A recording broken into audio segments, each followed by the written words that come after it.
So good morning, everyone, and welcome to The Strength of Difference. Today, we are really lucky and privileged to be hearing from Dr. Shae Wissel and leveraging her expertise in all of her research across dyslexia and inclusion in the workplace. So before I get started, I would just like to do a quick acknowledgement of country. So in the spirit of recollection, we acknowledge and pay respect to the past, present, and traditional custodians of this nation, and we acknowledge that sovereignty was never ceded. In particular, we acknowledge the Wurundjeri people of the Kulin Nations today, where I'm meeting from, and also pay respect to elders past and present on the land that you are joining us on today. Feel free to pop that into the comments as well.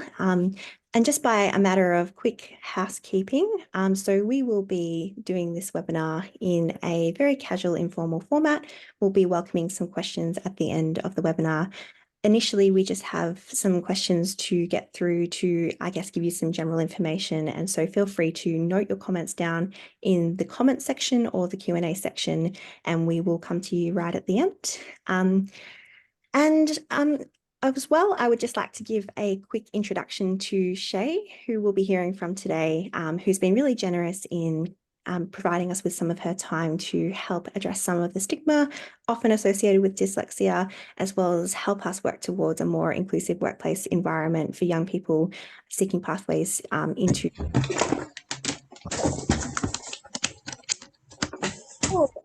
So with Dr. Shae is a respected thought leader, researcher, and international award-winning advocate for adults with dyslexia.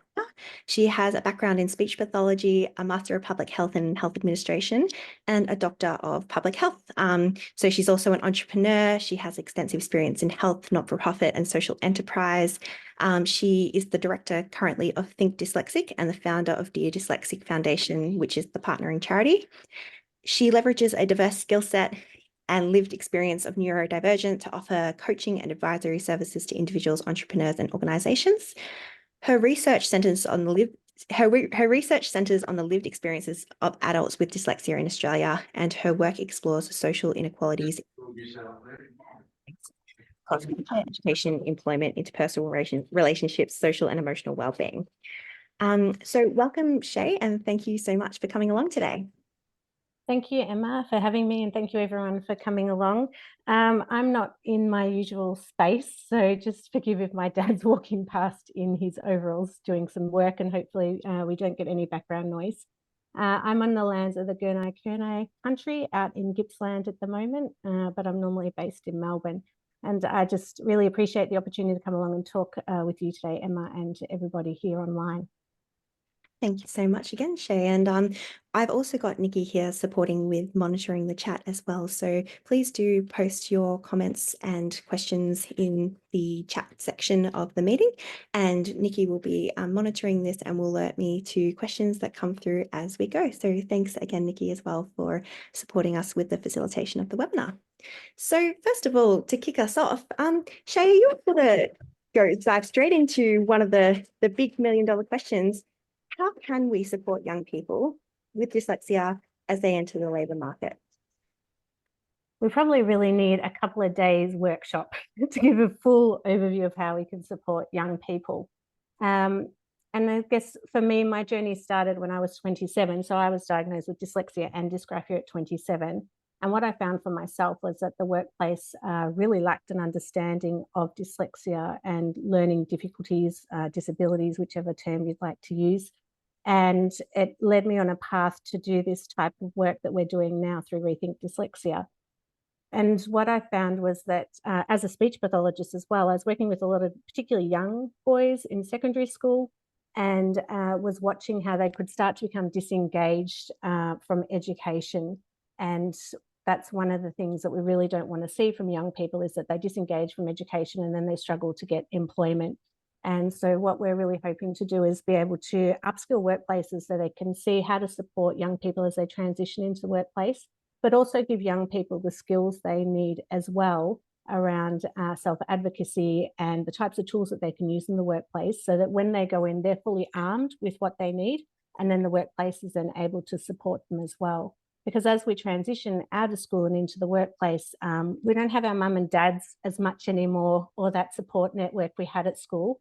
I was really lucky that my mum, up until she recently passed away, always helped me. So even though at work she wasn't by my side, I was able to get her to support me out of hours. But that support really does fade as you progress in your career. And so being able to set young people up with the skills they need at the start is really important so they can succeed and they don't have bad experiences in their first role in the workforce, because once we have a bad experience, that really has a negative impact for all of us as we progress into adulthood. Sorry, just on mute, Emma.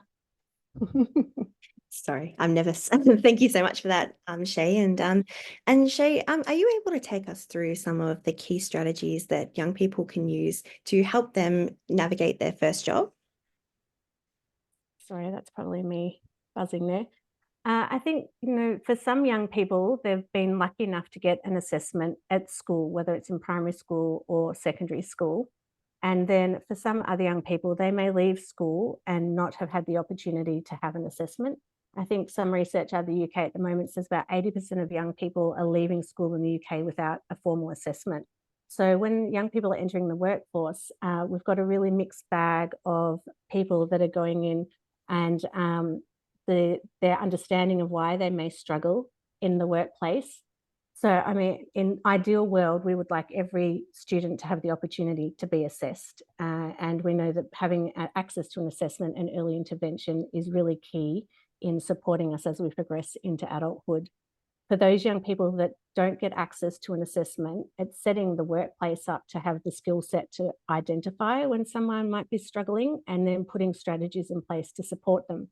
But for a young person who has been assessed and who has had the opportunity to get support throughout school, when they go into the workplace, they might get a bit of a shock. And the research tells us from overseas that they do get a shock when they can't actually disclose and they don't feel that it's safe to disclose and to ask for those resources.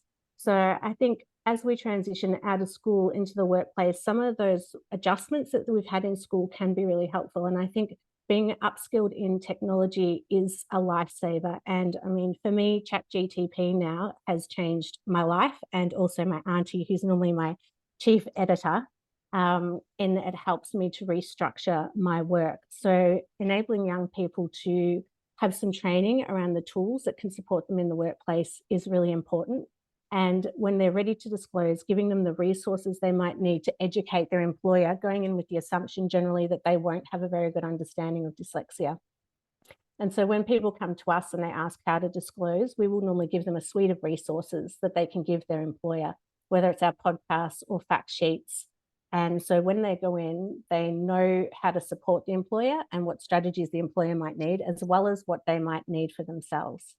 And sometimes that can be hard because you go into a job and you may not know exactly what you need when you go in. And for me, sometimes I've disclosed at the start of a job and they've said, well, what do you need? And I actually don't know because I haven't had enough time to learn what the role entails. But now as an older adult, I know for me, I need proof editing support. My dysgraphia affects me a lot more than my dyslexia.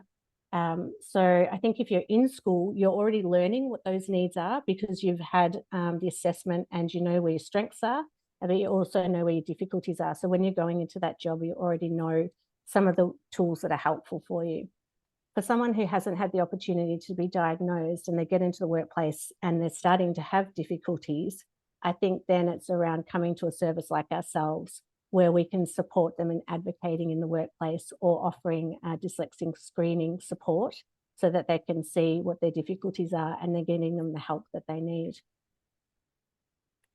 And if I could just pick up on something there that you've mentioned, I've had the pleasure and privilege of understanding your journey and everything that's led to this point in your research and your work and what you've built with Think Dyslexia. But just for the benefit of our audience, you've spoken to both your lived experience as well as your experience across your consultancy. And I was just wondering if you might be able to fill us in a little bit more about your journey, just to give us a little bit more context around some of these things that you've touched on. Sure. When I was diagnosed at 27, I trained as a speech pathologist, and in my first year out as a graduate was terribly bullied. And I didn't know why. And the manager at the time said that they wish they'd never hired me. and they handed me over to someone else in the team because they really struggled with my inability to write properly. And I really just didn't get some of the core concepts at the time. I struggled with the big words that we had to spell. It took me a lot longer to write my case notes than everyone else. And it took me longer to grasp concepts, but I was really, really good with my clients. And I loved that face-to-face clinical work.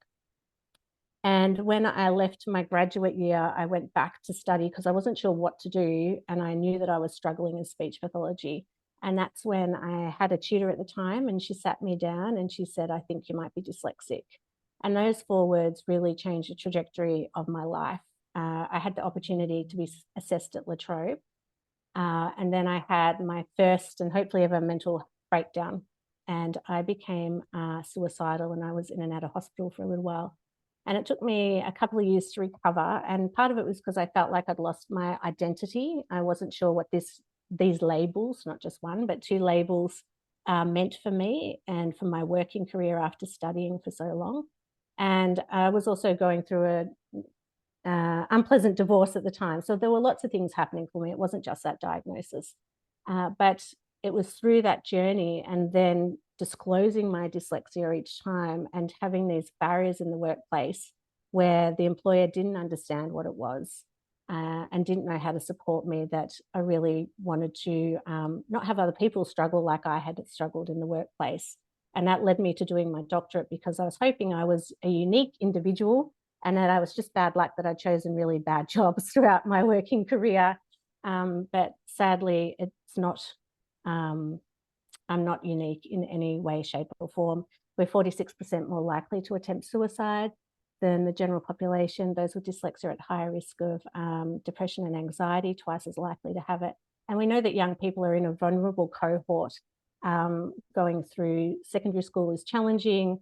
Having labels on us is challenging as well. And what we really want is for them to be skilled and confident when they're going into the workplace so that they don't have the barriers that I face and lots of adults are still facing. And we're seeing this in the broader neurodivergent cohort where we're seeing a lot of adults with ADHD now being diagnosed and adults with autism as well. And their journeys are all very similar from what we're seeing at the moment. And so it's how do we support this cohort that we know can excel, but they just need the right supports in place.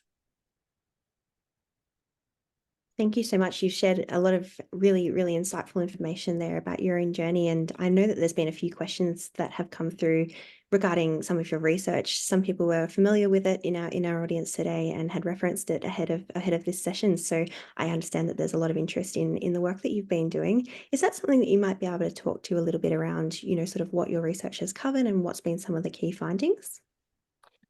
Sure. We did a couple of different components to my research. So I wanted to do everything to do with dyslexia. And as you find out as you start your PhD journey that you can't do everything, you have to really narrow it down. But my first thing I really wanted to do was to create a resource for workplaces. And that's what I'm working on now with reworking my thesis. But the first component of our research was really looking at mental health and wellbeing of Australian adults. So all of the work that I've done is based on those 18 and plus. And what we found was at the moment, adults are facing much more, a lot more mental health challenges. And it wasn't surprising to me as someone who's faced mental health challenges because of my learning difficulties, but that they're at a significant risk of poor mental health and wellbeing. And that was using a scale that's come out of the UK. A tool that we measured people's mental health and wellbeing over a period of time. And so that then led us on to do our secondary component, which was looking at individuals in the workplace. And so both these 2 pieces of research showed us that dyslexics are working across all fields in all different levels, from on the ground staff all the way through to CEOs, directors, heads of universities. So you know, we're working everywhere, and we are everywhere. 1 in 10 are dyslexic. So that was surprising that we were everywhere in some senses. But what was more interesting was that 38% of people that are dyslexic are not working to their education level. So the majority of the people that came through our research were actually had finished school or had gone on to do TAFE or university and had a diploma. And what we found was that a lot of them weren't working to their educational level though. And I think part of that is some of the recruitment barriers that we're seeing and the career progression blockers that we can see if someone does disclose they're dyslexic in the workplace. And what we were really focused on was really the retention piece of what happens in the workplace for someone. But what we found was throughout the whole employment life cycle, so from recruitment through to career progression, there's a significant number of barriers for individuals. And that's happening throughout their careers. For the cohort that we interviewed, all of them had not disclosed their dyslexia in at least one job because they didn't feel safe to disclose. As people progressed in their careers, they generally became, they felt more secure in their roles or their positions, and they were more likely to disclose in the workplace. But there was normally something that triggered it for them that made them think, I really have to do this. And sometimes people were disclosing because they were caught out in a way. And I think that's why I always disclosed my dyslexia, was because I felt like I wasn't being my true authentic self. And that's really hard if you're having to mask your difficulties all the time. And that was one of the key issues we found was for people, was that masking. And sometimes we attribute masking to the autistic community, but what we found is that dyslexics are doing it, but in different ways. So we call them our coping strategies or our workarounds usually. And then the third group we interviewed were managers. We were only able to interview 4 actually.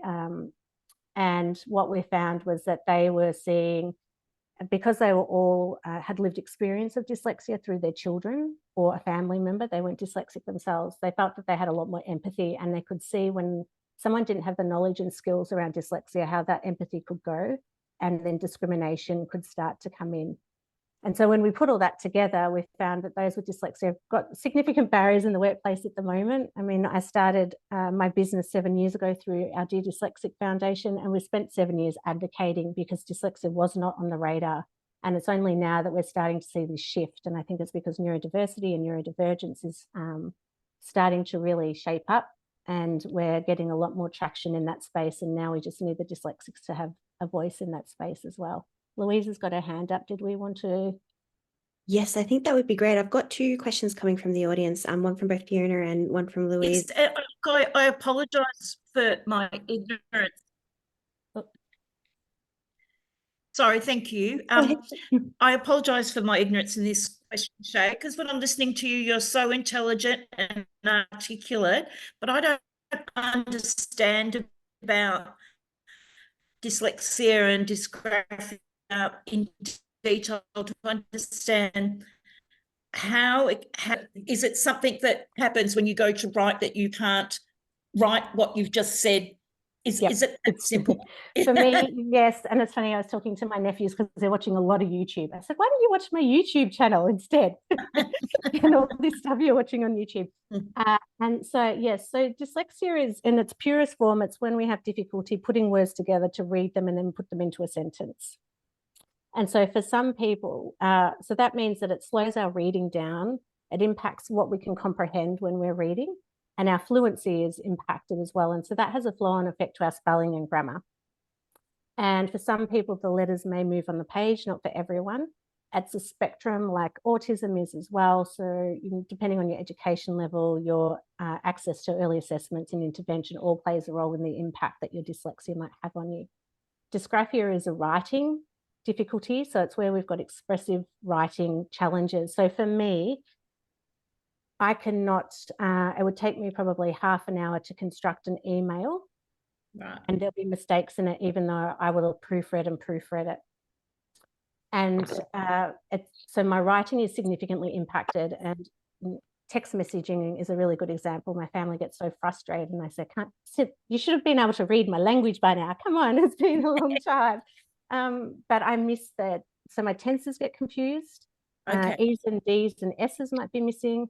And generally I'll start in the middle and not give the context. And so I'd miss out on the introduction and the conclusion. And so for one of my papers that was published, it took 50 edits before we got it submitted to be published. So it takes a lot longer for me to be able to write. And that's where you'll see a mismatch, particularly in the workplace, because you might have someone like myself that's quite verbally articulate, and then all of a sudden you ask me to write a document and it's, my mum Yeah. would have said a dog's breakfast. Like, and you're like, why is this discrepancy? Because they can explain it really well verbally, but then I've asked them to put it on paper. It takes them a day to do it. It doesn't really make sense. And so you're questioning what's going on for this individual, and are they being lazy? Are they, lacking attention to detail? When really it's taken me a whole day and there's still mistakes in it. Well, thank you for that. In that line of thinking too, I would actually love to, at this point, if you're comfortable, Fiona, I'd love to bring you in on this, I guess, line of thinking and questioning, because I know that Fiona and I had a really insightful conversation on this very topic yesterday about some of the misunderstandings, misconceptions around dyslexia. Fiona, are you happy for me to call on you and you can go ahead and ask your question? I'll just add a spotlight, and Fiona, over to you. Hi, Shay. I appreciate the challenges you've gone through, and as a parent of a young man who's now 37, we've sort of lived through that experience too. I guess my question was, how on earth can we make it almost mandatory for schools to test more for this? Because we went through a system, and I appreciate it was a while back now, where there was no testing done until he went to secondary school. And in fact, he'd been put in the remedial class in primary school, when in fact the testing showed he also was a very gifted young man. At that point, he nearly dropped out of school. I struggled to get him to go to school. And I've often wondered if a lot of the young people who, don't want to go to school, I know there's a many reasons why they don't, but I think it's perhaps one of the causes why young people just do drop out. I couldn't agree more with you. And I saw that with my brother. So dyslexia is highly genetic, like most of the neurodivergences, and it comes from my dad. He's not formally diagnosed, but it's definitely my dad. And my brother was in year 9 when he dropped out of school. Now, we were lucky enough that he went to TAFE and then went on to do building, but you can see the risk factors that come in when there's a learning difficulty in place, and then the co-occurring mental health challenges that someone can face. And if you've got a young person that has those dual difficulties, it can be really hard to keep them engaged in school when they feel like they're failing all the time, and the shame associated with that.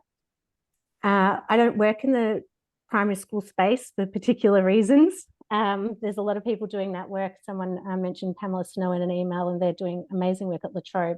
I know that the government has been looking at doing phonics screening in grade 1 as to start to try and pick up some of these difficulties. I can't comment any more on that than I know that that's something they've been looking at doing.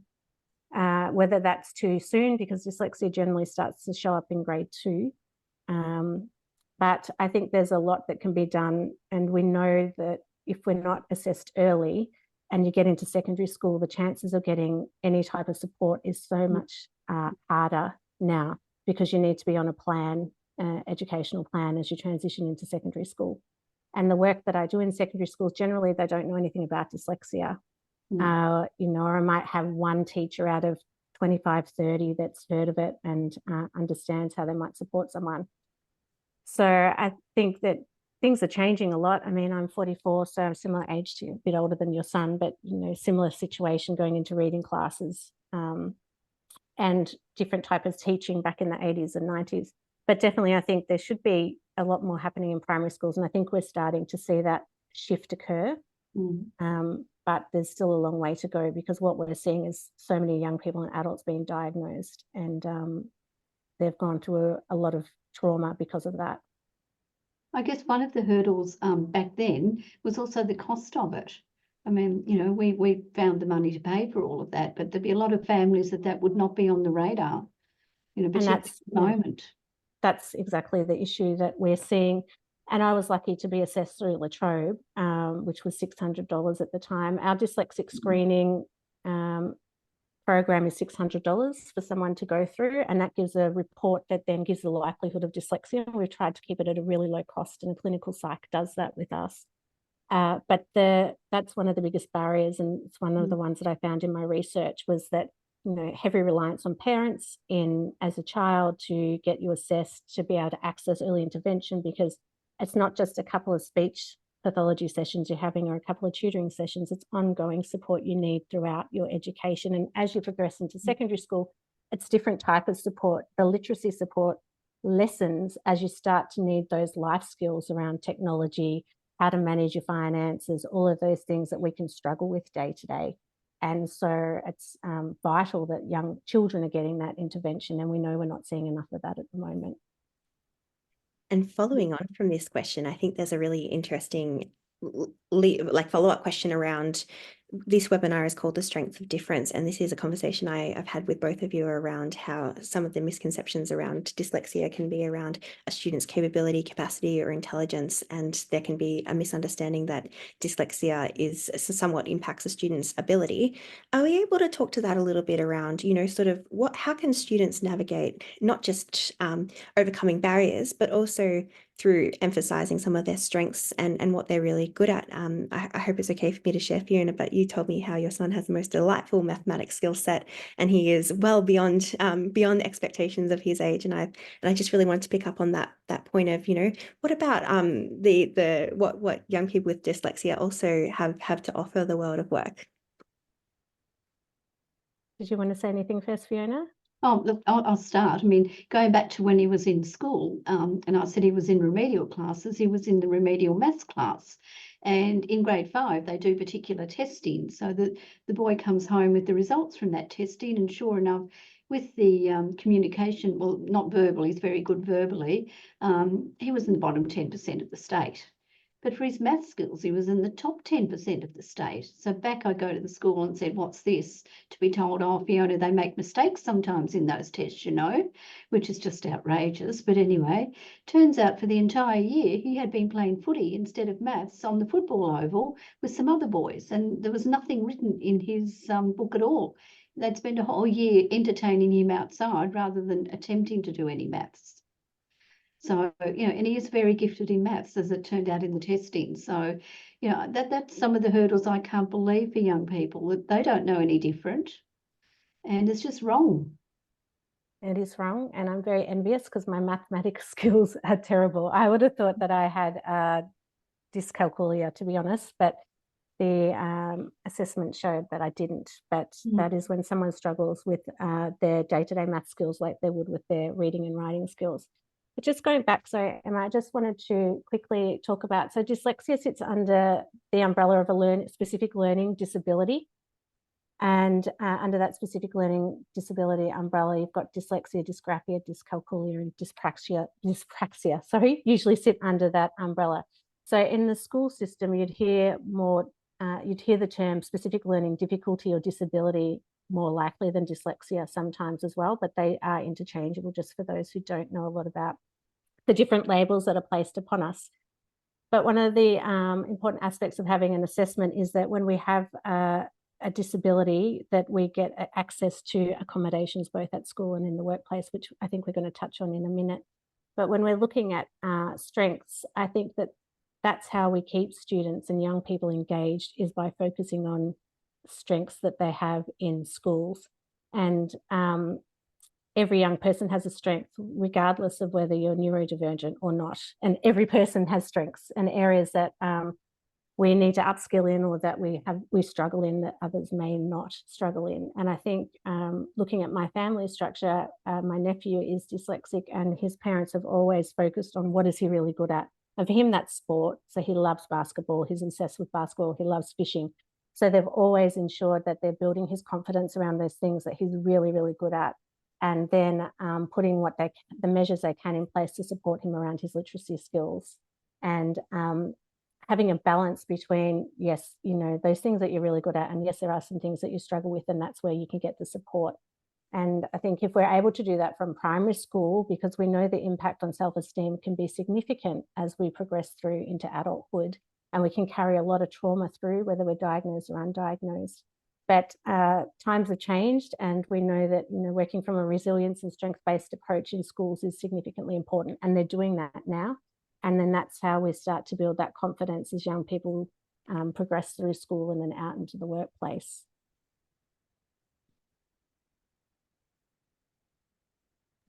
Thank you to you both for that discussion. That was really insightful. And I have got some questions for Shay around disclosing dyslexia and workplace accommodation. But just before we move on to that, and while we've got some momentum in this line of conversation, I'd just like to throw over to Boyd, who has a question Thanks, Emma. Thanks, Shay. Really appreciate the conversation today. Like Fiona, I'm a parent of a dyslexic child, and I would describe, I live with 3 neurodiverse women. So the 2 of them are young, 9 and 12, and my partner as well. I just confirm and resonate with the theme of the conversations that you're having. You've probably been talking about in the past, about the lack of diagnosis of young people. Well, my daughter is 12. In grade 1, we started to identify some issues. And we did a lot of interventions to go through a process with a speech pathologist who happened to be a friend of ours, and then we went and got formally tested. And one of my colleagues, actually in the LEN network, who's Deirdre Hardy, who's now the president of Spelled, she helped me with a speech pathologist to get a diagnosis, which her son had used. But knowing where to go as a parent is really challenging. And having that service, I really appreciate the fact that you're offering it for only $600. That is actually really cheap. And we've gone down a process as well. We've been incredibly frustrated by our primary school. In grade 1, my daughter, they thought that she was reading fluently. Her superpower is her memory and her conversational skills, like yourself. Very articulate, very intelligent. When we did her profiling, she's 86th percentile in terms of intelligence. She was guessing the words and the comprehension, and the teacher thought that she was highly fluent in reading. In fact, she couldn't read most of the pages at all. And so, and is severely dyslexic. So there's a real frustration in right now in primary schools, and the lack of knowledge and ability to actually even comprehend the idea of picking up some of these issues. So there needs to be major reform. There is significant money that's been put into the education system right now to try and make an impact into that. For someone who works closely with the education system, I'm quite skeptical on how much of an impact that will have. And I think we need advocates from the outside, and we need advocates from the inside within the school system to make that change. Couple of other things to note. I'm still going through the journey. My daughter's about to start high school. I'm quite apprehensive about that. I'm very concerned about that transition that she's going to make, and her ability to be able to navigate that process. They did a testing, for example, at the start of for year 7, and she froze and couldn't do any of the testing. So it doesn't really describe her particular abilities. So that's a journey we're going on. From a professional perspective, we run and facilitate a number of different networks, and if I'll just describe it as our VCAL network, it's now changed to VCEVM. We did some assessments in the western part of Metro Melbourne, and there was at least 50% of young people with a diagnosed or undiagnosed learning difficulty in those VCAL classes. Now, do they want to follow a vocational pathway? Some do, some do not, but they're getting put into this particular stream. So we're seeing it at the other end, that they're not actually getting access to all the particular opportunities that they want to do as well. So I guess I'm quite passionate about how we can support any kind of advocacy externally and also within the school system, create a sense and a connection of champions within schools, and actually demystify a lot of the notions around these learning difficulties and look at some of the practical options within schools. And I think that having a particular person in every primary school who is that champion is critical in making that change. So more of a comment and around my experience, but I guess happy if you want to comment back or just leave it at that.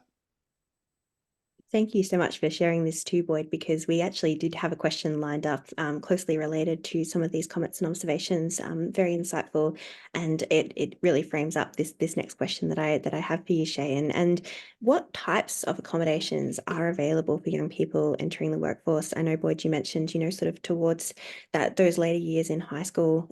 You asked, I think, what sort of supports there might be and how we can come together to support and as a community wrap around young people, especially those who may need some additional support. Are you happy, Boyd, does that encompass your question? And Shay, are you happy to speak a bit to that? Yes, and I agree, Boyd. There's so much that needs to be done. And I think from our perspective, we chose 16 and over because there are so many players in the space of children and dyslexia and learning difficulties at the moment. And the gap for us was really once you start to transition out of school and you don't have that parental support or those peer supports that you might have had at school. And it's interesting you talk about VCAL, because one of the ways we've been advocating is where possible, we will do submissions to government. Prior to COVID, we were meeting with federal government quite a bit, looking at how we could bring the different streams together, education, employment, disability, to try and look at something from cradle to grave as such. But then COVID occurred and we weren't able to do that. And some of the work we were trying to do was advocating for for MBS billing so that we could have access to assessments. And again, at the moment, the government is in no way, shape or form going to put us under NDIS or do anything with MBS billing at the moment. But I think what we can do to support young people, and I think you're right, practical skills is really what's needed as we start to leave secondary school. We need to know how to stay organised. We need to be able to know how to manage our finances, because that can be difficult for us, and it's not intentional. I racked up thousands and thousands of dollars worth of speeding and parking fines, and it wasn't intentional that I wasn't paying these bills. It was just I couldn't manage everything. And I would put them in the corner and say, I'm going to come back to this. And I never would, until my car would be clamped. And then I'd go, oh God, now I don't have a car anymore. And my mom would be like, Shay, why can't you pay your bills? So we need those practical skills as we leave school around how we can manage, whether it's going into university, going into TAFE, or going into a job. What we do through my work is we apply for job access funding, and a lot of organisations don't know that they can apply for this. So it's federal government funding. It's through the Employer Assistance Program. And an individual, if they've got a diagnosis or if they come through and they have our dyslexic screening, they're able to access and leverage funding. And so what we provide is one-on-one support for an individual. So they have up to 4 sessions, and we have a session with their manager to talk about what's needed in the workplace for that individual, whether it's technology they need, whether it's more time, flexible working hours, depending on what the role is. And so Nikki, who's here with us today, she supports our autistic and ADHDers that are coming through, and I do more of the dyslexic support.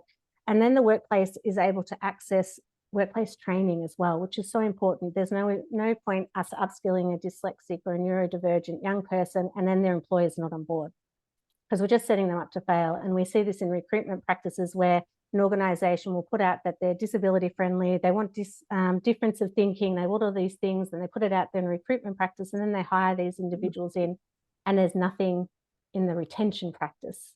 The leaders haven't been trained. And so we're setting people up to fail, and that's what we don't want to do. So job access is really key. I think young people looking at what they've used in secondary school that they can take into their job role, whether it's text to speech, making sure they're set up properly on Microsoft so that they know how to use all the functionality, because you can set Microsoft up and no one needs to know you're dyslexic. You don't have to disclose if you don't feel safe. And so even doing some small things like that can make someone do better in their role when it comes to their literacy skills, and they don't have to disclose straight away, and they can start to put some strategies in that they can support themselves with.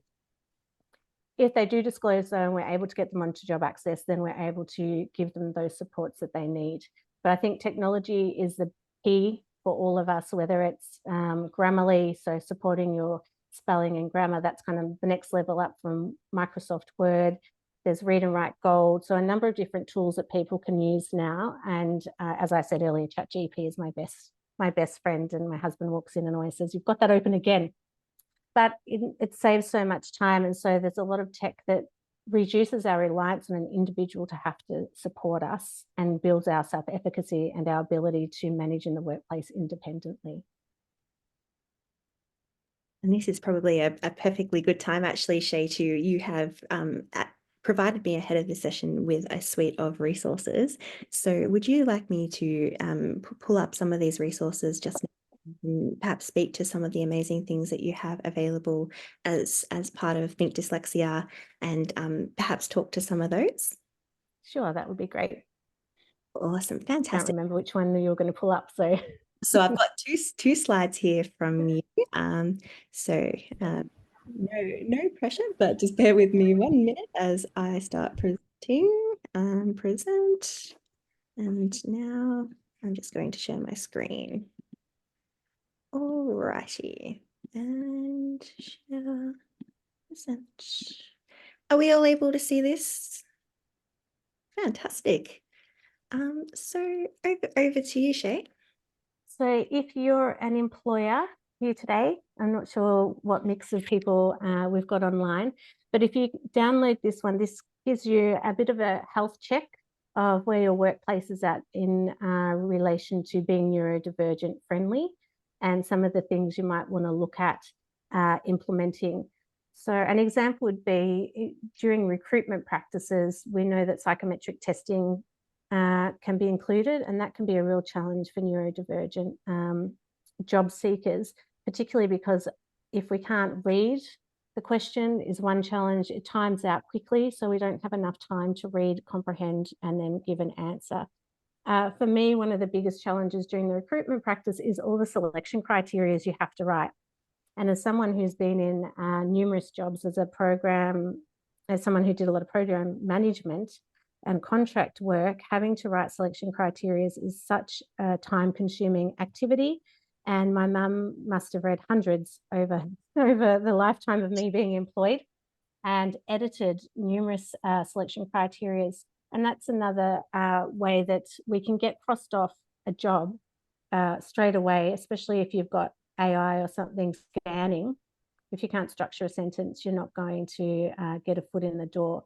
So when we're looking at recruitment practice, being able to have audio-visual options as well is just one example of how we can make it a bit more neurodivergent friendly, offering interview questions before you have the interview so someone has time to sit down and prepare, because I know that when I've had that opportunity, I've been offered the job and I've really excelled because I've had that time to process and think through the answers without feeling too much pressure in a role. When we're looking at retention practices, supporting someone, so being able to offer them like job access and having in policies and procedures that it's just not a one-liner that we support people with disability, but trying to map out what do those disabilities look like, or what do those differences look like that you can access support for. So looking at how we can create psychologically safe environments where it's okay to disclose that we have a difference or a difficulty, and that there is support available for that employee as well. So this just gives you a bit of a health check. Sorry, I've gone off on a side tangent there. Thank you so much, Shay. I'll move over to the next slide. These are just, so this is how we try to deliver services for people. So if they don't have access to an assessment and they're wanting that employer support, then they can come through and get a dyslexic screening. As I mentioned, it was $600 before. And then we can offer one-on-one support. So that can be through job access, or someone could pay privately, but we know that can be a barrier for a lot of people, and which is why we've been able to leverage the job access funding to give that support. And we also have tutors that have been trained and have done their doctorates in adult literacy support as well. So we often have an example where we've worked with Hampton Park Community House, and we implemented job access with them. And then some of the adult parents that were coming through had literacy and numeracy difficulties. So we were able to provide them with that one-on-one support, and Hampton Park were able to fund that support for those individuals. And then we have ongoing professional development as well. So that's a monthly option for neurodivergent individuals to come along and have a group session. And we have a guest speaker come along, and they have opportunity for peer support, because what we find is that it can be really isolating when I was diagnosed, I didn't know anyone that was dyslexic. I hadn't really heard about the term when I trained as a speech pathologist. And so it took a little while to try and find my tribe. And it probably wasn't really until I started the podcast and the Dear Dyslexic Foundation that I found my tribe. Not everyone wants to belong to a tribe, but it can be really isolating. And so being able to find someone else that's dyslexic to share the challenges you're having and to have someone that can empathize in a way that no one else really can, unless you're dyslexic or neurodivergent, is really important. And we have a closed Facebook group now that's got 300 people from around the world, which is only small compared to some of them, but it's growing quite quickly at the moment. And that's where we're offering that peer support as well through those closed groups. And we also have a PhD support group now for dyslexics as well, and dyslexic researchers, and that's a whole different conversation I won't get into. But the peer support is really important, and we've found that both in the education sector and for adults that are working as well. Fantastic. Thank you so much for sharing, Shay. And you'll note that this is only the tip of the iceberg in terms of what Think Dyslexia has on offer and available in terms of resources and supports. I will bring this slide up once more at the end, but you'll see a QR code here today, which will have a link through to the contact page on the Think Dyslexia website. So if you are interested in finding out more, please do feel free to register for their contact and their mailing list, and you'll be able to access a myriad of support, as well as contact Shay directly in order to follow up with any follow-up questions or any additional sort of questions that you might have.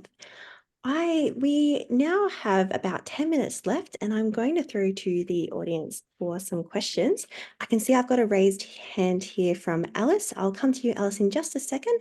I just wanted to do a quick check in with Nikki. Have you noted anything in the comment section that should be flagged with participants today? Thanks, Em. No, look, there were a couple of questions about resourcing and how to access that. A lot of just commentary around thank you to those that have generously shared their stories. But a couple of questions that I think have been asked and answered. So, Emma, I think you're free to go to Alice, and I guess there's now time and opportunity for people to ask something if it hasn't been covered. Back to you. Thank you so much, Nikki. I'm going to spotlight you, Alice, now, and thank you so much for putting forward a question. Feel free to ask away. Thanks, Emma. You've been doing such a good job today at facilitating this wonderful discussion, and everyone sharing their insights, especially Dr. Shay for sharing your lived experience in this area. As Boyd mentioned before, I'm at Future Connect with Deirdre Hardy, who also has a close experience with her son with dyslexia. And so I'm joining today as Deirdre is still on leave. And I just wanted to thank everyone for sharing their experiences. And I've worked across disability research, health services research for a number of years. And unfortunately, these stories keep continuing with little sort of change happening. And I think as a LEN, we're in a sort of unique position to be able to help provide supports as well. And of course, Dr. Shay, what you're doing sounds amazing. And I'm so glad to be able to hear today what you're doing, so we can know that that's another support that we can even refer people onto as well. One project that we've been working on at Future Connect with neurodivergent young people is creating resources to help in the journey for employment. So I thought today I could put in the chat a link to a co-designed video that we've just made. That's meant to be, it's been co-designed and designed to be inclusive for people with a range of neurodiversities. So made with people on the autism spectrum, with ADHD, as well as those with learning difficulties as well. So I just thought, given everyone's here, a captive audience, to say that with the new year coming, we've got this resource and more in the pipeline as well to share, because we see it in our work as well. So many young people coming into our programs as well last year, with most of them with issues with reading and writing, whether it's formally diagnosed or not. So hopefully the work that you're doing, Dr. Shay, and those at the other LENs as well, will really be making a difference in this area. Thank you, Emma. Sorry, that was a bit more of a statement rather than a question, but I just really wanted to thank you as well for sharing your story today, Dr. Shea. Thank you. Thanks, Alison. I'd love to be able to share your video when it goes live throughout our community. That would be amazing. Thank you. Yes, I've got you on my list of people to email. So lovely Oh, to great. be able to meet you today. I'll put the details in the chat. Thank you so much. Thank Sorry, you. I removed the spotlight prematurely there, but I was going to say, please do feel free to pop the link to the video into the chat below, and we can also send it out to participants as part of a small resource package following this session.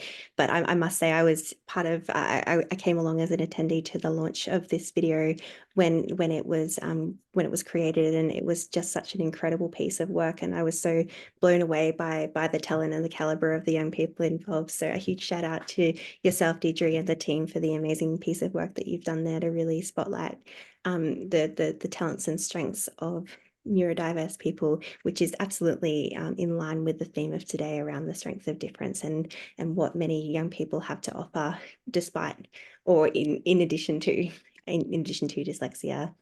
I have a question here from Polly about research dissemination and how it's being received by schools and the state or federal government. Polly, is that something that you would be happy to present to us as a question? Sure. And it literally just comes down to having done a lot of research myself. How is it actually being received by the schools? So you've talked to the fact that there needs to be some changes, and the reason I didn't do this is because I'm losing my voice. But how is it being received? Is there anyone picking it up on a state or a federal level? Like what's actually happening? That's a really great question. I've been asked to present my work globally, but not a lot in Australia. And, it doesn't surprise me because there's, in a lot of ways, we're quite far behind in other countries when it comes to supporting dyslexic individuals. I'm just waiting for my thesis, not waiting, I'm trying to slowly transition my thesis into a book which will be published this year. And that's when we're hoping to take it to government. And the papers that have been published internationally at the moment, we've had good reception, but it hasn't landed in the hands of people that it needs to as yet, because we've been holding off till the book's finished. And we've got one more paper we're publishing at the moment around labels and the impact of labels that it has on adults. But that is on our list to, get it out there to the people that most need it. But at the moment, it's being promoted more through conferences and overseas. And I guess in addition to that, given how much leverage principals have in that space, if the LENZ can get involved and distribute the resource, then you might get more traction by doing it through principals, and it's filtering its way up that way. That's a great suggestion, that we could leverage and partner with you to do that. Yeah. Thank you. Great job. Thank you. We've got about 5 minutes to go. I have a question from Caroline in regards to advocating for dyslexics in the workforce. Caroline, would you like me to ask this question on your behalf, or are you happy to present this question as well? I'm happy either way. Sorry, I had my camera off before just because I was eating lunch. Yeah, I was just curious if you had some advice. I've noticed, in my workplace, we're really they're doing a real big push for neurodivergence and trying to be supportive and having specific positions available and these sorts of things. And I really appreciate the comment you made, Dr. Shea, about that retention training. So we sort of have this initial, come in and, quick fix kind of Band-Aid stuff, but nothing really long-term. But one of the issues I think that's coming up a lot, and it's really hard to sort of get the agencies to recognize, is the position may only require you to do 1, 2, and 3, but they want everyone to do 1, 2, 3, 4, 5. And so trying to, is there, if you've got any advice on how to advocate for the people that only need to do the 1, 2, 3 and excel at the 1, 2, 3 and can't really tap into the 4 or 5 and don't need to. So I think we talked about, earlier, was it Helen, her son, really good at maths, but, not good writer, that sort of thing. So if they've got these positions where they're just needing to do maths, and the workforce is saying, well, we want you to write, even though it's not a part of your job, but if you can't show us this, we don't know if you're good enough for the job. Yeah. Yeah, and that's a really good question and a hard one depending on the organization you're working with. I think when we go to do our training, we come from a strength-based approach, and it's how do we build high-performing teams and that can trust each other. And I think if you're in an environment where you're working from a strength-based approach, then you shouldn't need to do 4, 5, 6 if your strength is 1, 2, 3. But that's the long game, really. And I think it comes back to how can we get training into the workplace? And if you have a young person that's been diagnosed and they're happy to disclose, it's getting that training in place. So then we can talk about how do we work from a strength-based approach where we don't all, like for me, I know that writing is, if someone says to me, go and write a brief, I know that I can't do it, or it's going to take me a long time. But I know that I can probably go and facilitate a session much easier. So it's how do we educate employers to look at their team dynamics and see where each person fits individually in that team and how you can grow those strengths. But that's a harder one to answer in the short term. Yeah, Yes. that's awesome. Thank you. I don't think it really answers your question in the immediate, how do we do it now, quick fix. Oh, I don't think there is a quick fix. And I think you're right, like having that trust-based and it coming from the top down, the leadership really, has a big impact on that. And in some areas of the agency, I mean, that does work because we do have leaders that have a better understanding and, as touched on before, a lot more empathy, and they're open to it. Whereas there is that still disillusion from other leaders that just don't quite, they want to help, but they just don't get it. So, it's a too hard basket. Yes, and that's where we found job access to be enables us to get in at a point where for those that, the buy-in is hard, because we run initially whole of workplace training, we're able to then get everyone in at minimal cost to the employer. We charge a $300 establishment fee, and then the rest is all free. So then, it's a rebate program where they're getting $3,000 back. So that's a way of being able to get in there and start the conversations and leverage that funding in a way that starts to bring everyone along the journey and helps us get in that entry point in to support those managers who don't really see the need or feel overwhelmed with everything else they're trying to do. And it's just one more thing that they've got to put on their list that seems too hard. That's awesome. Thank you. Thanks so much. Thank you so much for all of your questions so far. We have time for just one more question before we wrap up. And this question here is from Georgia Lewis. How can employees be accommodating and supportive? Oh, I think it's between employers be accommodating and supportive to dyslexic and neurodivergent employers, e.g. emailing formats, etc. Is anything to add on that one, Shay? I think it comes back to that workplace training and upskilling of managers to look at what tools and HR departments as well, really, around what tools can you put in place. Some tools, should be available to everyone, because if you look at a workplace, we've got people where English is their second language. They all come with different education levels. So if we're able to put some what we call universal design principles in place into a workplace where, Grammarly is accessible to everyone, gets Grammarly on their computer. But I think it's being able to train those leaders and HR departments around what's good practice for everybody, because we all know if we put one thing in for one cohort, generally it's going to be supportive for everyone, and that it's improving workplace production and productivity. So I think that training of managers and leaders is really key in getting that support for everybody across the workplace. Thank you. And I think I'll be speaking on behalf of everyone when I say that we could certainly listen to you speak for a whole lot longer, because you've been so captivating and insightful. We are, however, out of time. Just for a quick rehash for everyone who's been involved, we discussed today how we can support young people as they enter the labour market, some strategies that we can use to help them in their first job. We discussed some ideas around disclosure and dyslexia, and we also discussed some of our workplace accommodations that are available for young people and anyone in general who is looking for different pathways into the workforce and navigating some barriers that are associated with dyslexia. I would just like to put up, before we wrap up, this slide once more about the Think Dyslexia website, because this is a fantastic resource where you can access everything that Think Dyslexia has to offer. You can contact Shay directly via their website, and you can ask any follow-up questions and keep the conversation going, because as I'm sure we would all agree, it is a really critical conversation. So thank you so much again, Shay. We really appreciate your generosity and your time in sharing your insights with us. And thank you again to everybody who has attended today. I'm going to shut. Thank you. But yes, thank you again, and please feel free to follow up with us ahead of following the webinar if you have any additional questions or comments. Thanks again to all. Thanks, Emma. Thanks for Thank having me, you. everyone. Have a good Thanks, day. Shay. Thanks, Emma. Thank Thanks, you. Emma. Thanks, Shay. Thanks so much. Thank you.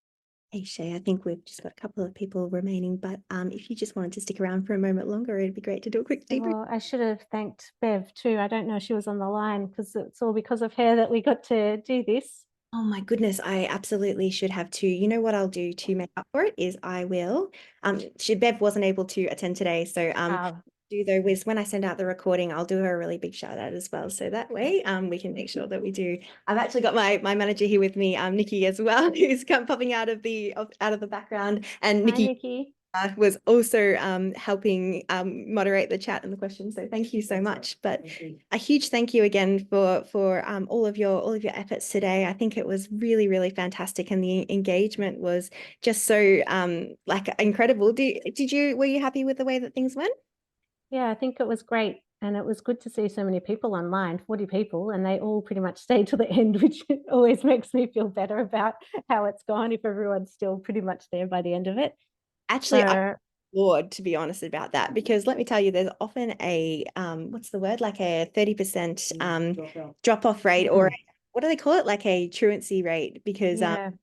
often people will sign up and not necessarily actually sort of join. So it is amazing, and a real testament, I think, to the amount of engagement and interest in the topic. So a huge props to you for sort of making yourself available, and it clearly was something that there was a huge appetite for within both of our organization and our networks. So once again, we really appreciate your time.